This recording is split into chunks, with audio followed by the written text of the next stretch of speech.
अरे देवा, कितीही उष्णता. हे सूर्यदेवता, जे चुका करतात त्यांना द्या ना शिक्षा. त्यांच्यासोबत सर्वांना दंड का देताय? त्या बिचाऱ्या झाडाची पाने बघा. ही झाडाची पाने फार कोमेजून गेलीत बघा या अतिउष्ण तापामुळे.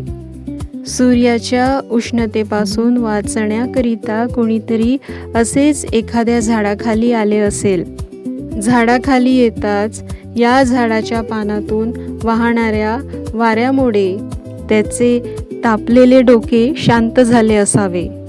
नंतर त्याने कृतज्ञता व्यक्त करण्यासाठी वर बघितले असावे आणि झाडाच्या फांद्यांचे आर्किटेक्चर बघून त्याला छत्री बनविण्याची आयडिया मिळाली असावी. झाडाचे स्टेम किंवा तने झाले छत्रीचे मेन स्टिक. झाडाचे ब्रांचेस म्हणजे छत्रीचे स्पोक्स आणि हे पाने म्हणजे छत्रीचे कापड.